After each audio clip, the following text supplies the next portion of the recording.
I look so haggard. My God. Thank you.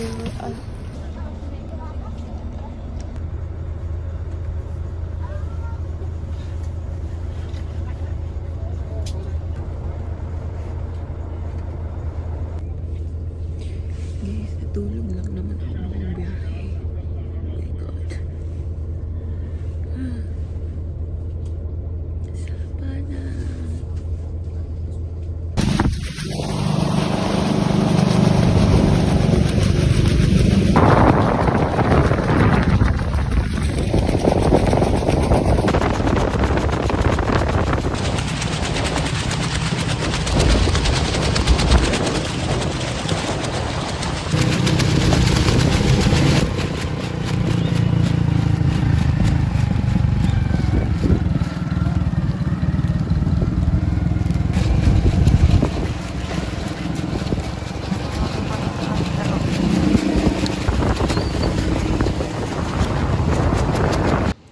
Guys, welcome to my hotel in Sapa.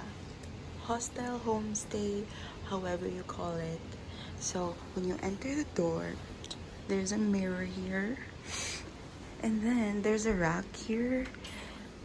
Window. Oh my God, with a freaking view. Look at that. The rice fields. Ay, nako. Anyway, this is my bed for a night. For a night long. I wanted to stay longer, but I don't think I can. So, yeah, because I already have bookings with Klook. So I can't stay longer. Look at that! With a waterfall in my background. So arte. Oh my gosh, this is the common area. This is just my room. And then we have this as common area. Are you joking?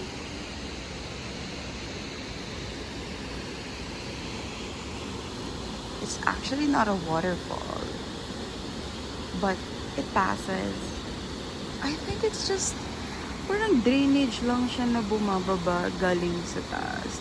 Today is August 5. Pero ang booking ko talaga for this homestay is August 6 to 7.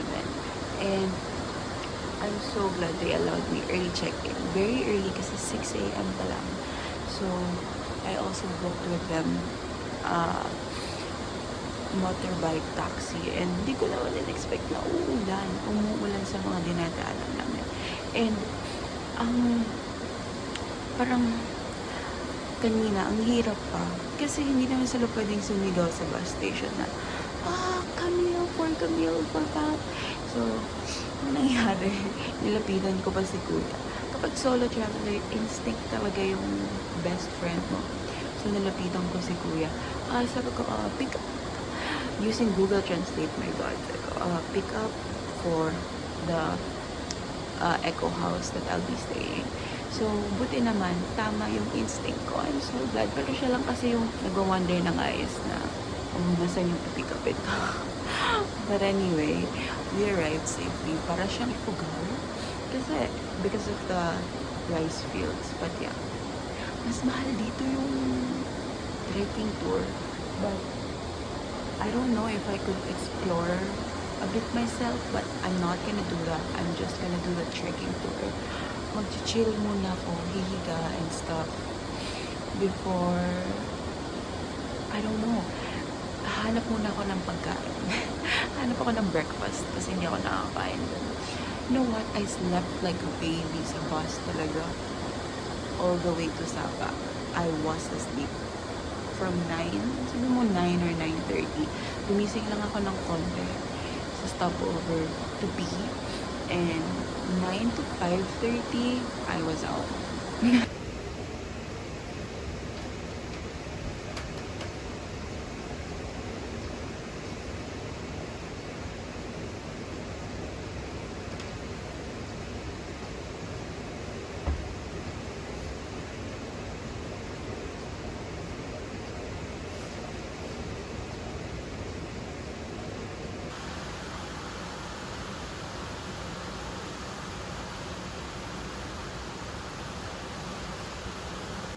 Good morning. Fuck, this is my view. Ay. So blessed and grateful. This is my view. Rice fields, rice terraces. Guys, on the way to get breakfast. That's my homestay. That's the welcome sign. Ang pretty din ito. Oh shit, saan ako pupunta? See, now I'm on my way to get breakfast. Fucking shit, I forgot. Okay, wait. I'll go check my maps. My gosh, ang ganda! Diba? You know what? Sabi sa inyo na sobrahan na ako sa experience ng local culture. Tignan mo naman saan ako naglalakad. Ano yun? Sa pavement, literal. Sa gitna ng rice fields. Guys, may puddle. Okay, whatever. I can wash my feet. Whatever. Okay. Okay. So, I feel like nasa middle talaga ako ng rice fields because I can see the level. Oh my God, I am! Hindi lang talaga siya halata. And look at my back. So, hugasan ko na yung paa ko. Ang lamig! What the fuck? Kasi nadumaan ako sa mga puddles. Baka kalain nila para akong tanga. But... Okay. Guys, I can already see it. Yes. Ang ganda na view. Guys, this is my view while I freaking eat. While I eat. It's the bridge. Okay. Amazing. Amazing. So kanina, pagpasok ko sa resto, wala kasi talagang tao. Tinitignan ko yung menu kasi may tarp doon. Tapos, si ate, nag-Vietnamese. So, I was like, hindi ko maintindihan. Wait lang. Ilalabas ko na sana yung Google Translate ko. Tapos, biglang sabi ko, oh wait, I don't understand. So, akala ko, hindi niya maintindihan kasi nga, she speaks local language. Pero pala, sabi niya, oh, I thought you're Vietnamese. I can speak English. I was like, oh my God. What gave it away? Is it my eyes? I just like my view. Yung mga nagtitinda dito ng souvenir, very conversational sila, no? Very personal. Like, tatanungin nila, what's your name? Where are you from? Sa kanila, bibantash. Hindi sila yung tulad sa atin na derechahan. Oh, wallet. Oh, yan, no, souvenir. Ganito, ganyan. Hindi. I'm just enjoying my view for my breakfast. I ordered fried rice with chicken before I go to my trekking tour. Also sa trekking, I've been like seeing reviews dun sa Eco House na tinutuloyan ko. Sabi nila, you can trek, you can start from the house itself and then you can do it yourself. But then, hindi ko naman alam saan ako pupunta. Like, also, it's a local village. So, yung neighborhood is, hindi siya yung very accommodating sa tourists, I think. So, I really need a guide for that.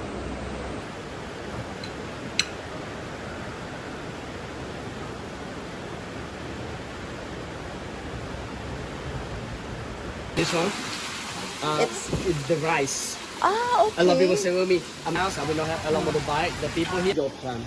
Indigo plant, Yes, okay. Indigo plant. We make the color like this. The indigo plant on the mountain. After that, the people that bring to boiling in the hot water with the ash.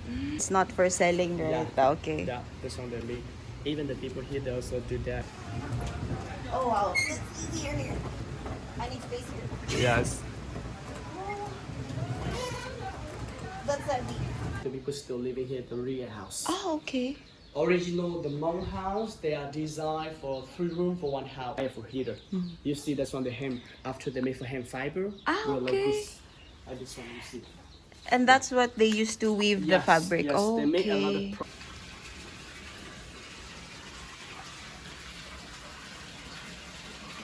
What's this village called again? Lao Chai. Lao Chai. Okay. How would you know there's no And like? they also have, you see, they also have the number here. They have a There's number here, numbers. And you also Okay. carry the everything here. Okay, and put then you this- balance. Yeah, Yes. yeah. Okay. Yes, cardamom. Okay. I will show you on the phone. Maybe you know that. We grow under the cone. Because Ah, we're okay. higher, we cannot meet the rise or even don't have enough water. You can still try. You can do it. Ooh. So pretty. I've seen a lot of construction on the way. Philippines to Hanoi is 3 hours, 3.5. Not so far away, right? Yes, I came prepared.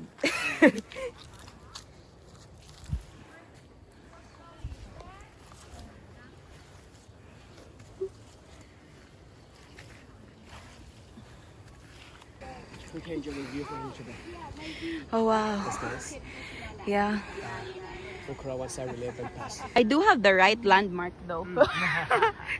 I just got a different bridge. You should do some bridge activities. Guys, the view is amazing. Iniwan ako ng grade ko. Andun siya, that's why I can talk. Ang init tayo. So, we just came for the viewpoint. From viewpoint there, and that's the view. And my guide is already there in yellow shirt.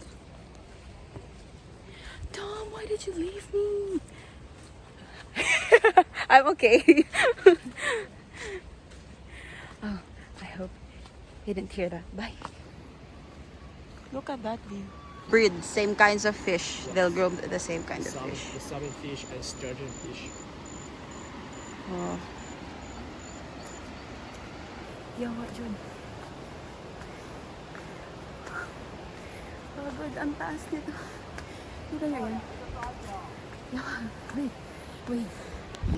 If you want us to can too, but just film it inside there, kind of long time there. Mostly sunny, we can also swim in. Mukha siyang hindi mataas sa camera. Pero ito yung akyat ko. Meron pa ako akyat eh. Yung tour guide ko. Andun na. Hindi puta. Grabe.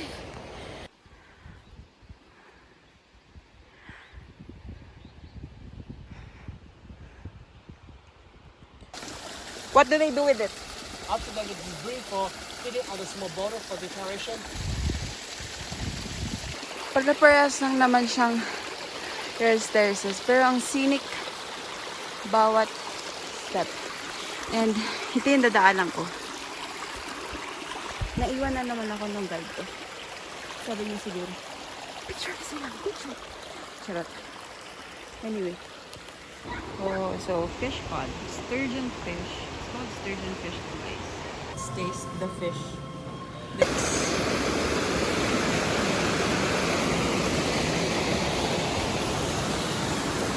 Oh, this is the one we saw earlier.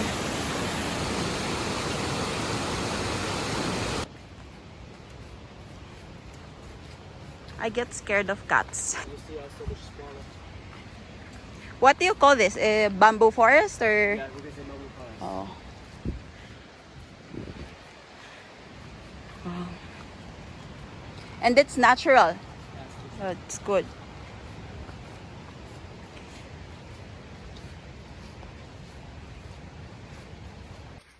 Is this the easy path already? Good. Okay. Oh, that's much effective. Another one. Oh.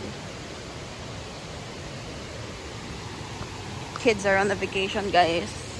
A month ago, guys. Nasira yung terrace there. No.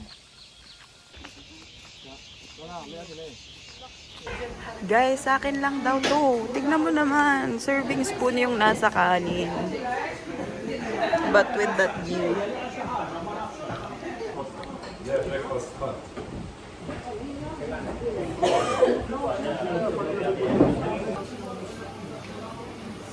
Busog na ako. Ang dami ko pang tira. And then I still have watermelon. Oh my gosh. 还要记得拿自己那个，不是要点背什么？背人。This is my background. I just taking a video. Wow. Look at this bridge. I mean, what? And also, there's something there. It's a dam. Uy, ang ganda. Para akong nasa movie.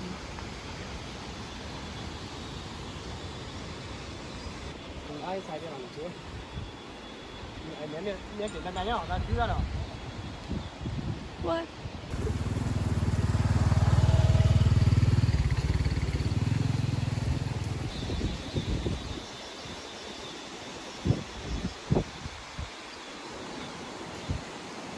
The Philippines used to have a lot of.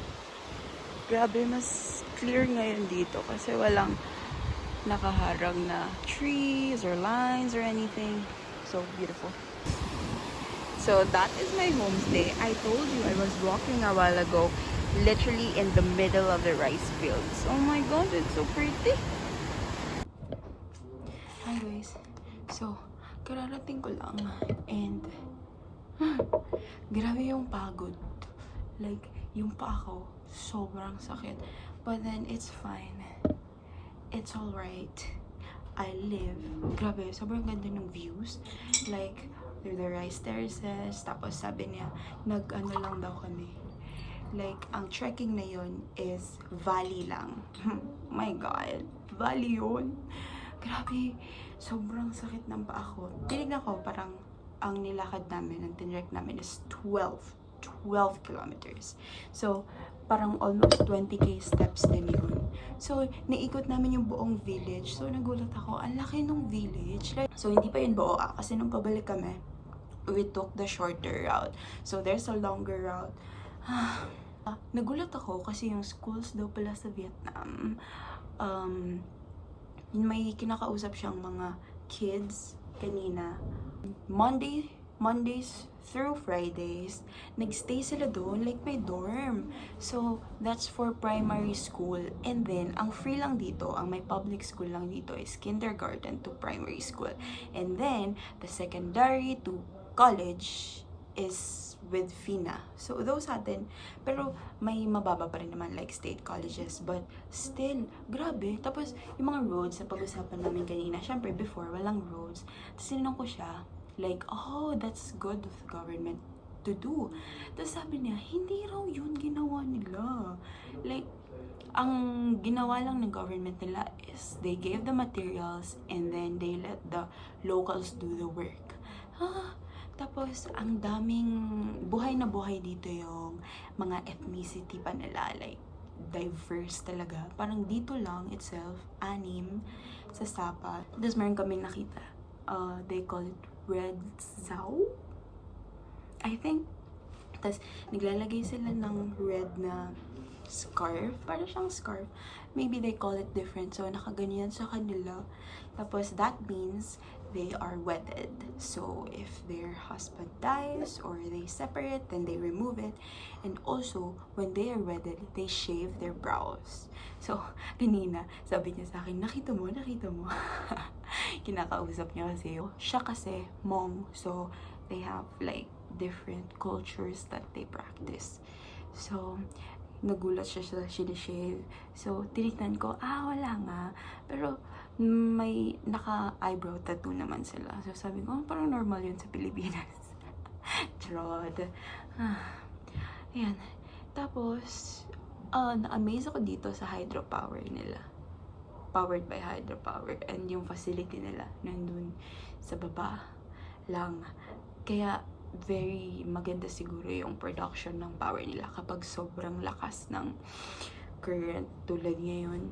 Super super maulan. Like last year, most days are sunny. Right now, mas marami talaga yung umuulan. Nawala pa yung shawl ko na binili ko sa Baguio. Siyempre, di ko nababalikan, day. Okay na yun. Meron naman akong binili dito. Pero it's so nipis. Sabi ko nga, me being very superstitious, sabi ko, ala, baka may kapalit. Kasi kanina yung mga kasama din namin na from Holland na nag-trek, nawala naman yung sunglass nung isa. So sabi ko, maybe you take something. And charot, superstition nga. Tapos, gusto ko tingnan yung stream dun sa baba kasi pwede raw maligo. So, I'm gonna go there. Uy, grabe naman yung paa ko na yun. Tingnan nyo, may sugat na naman ako na hindi ko alam kung saan galing. That's the story of my life. Ang dami naming napag-usapan ng guide ko. Very, very maganda. Meron pang isa, like, yung isang sister niya daw, 13 kasi sila, guys. Grabe. Tapos yung isang sister niya daw kasi, parang na-victimize ng human trafficking sa China. Grabe. Kasi malapit sila sa border ng China sa Lokai. May friend daw siya doon, tapos bineta siya ng friend niya sa Chinese. Grabe. Pero lucky daw kasi nakausap pa rin nila yung ate nila, ganon. Pero hindi pa bumabalik dito. Hindi ko sure kung hindi makabalik or ayaw na bumalik. I'm not sure, but that's the story. I tried to go the path na tinuro nung guide ko kanina, pero I don't think I can do that. Parang super delikado. So this is safer. So we're going here now. We're going for the safer side now. Kasi second day ko pala sa Vietnam. Okay. See, dito ako hindi naman maliligo. Deep lang, ganon. Ganon. After trekking for 6 hours, pinilit kong maligo dito. Sabi nung tour guide ko, akala ko matutulog ka muna, mag-shower. Ay, hindi. Dito na ako.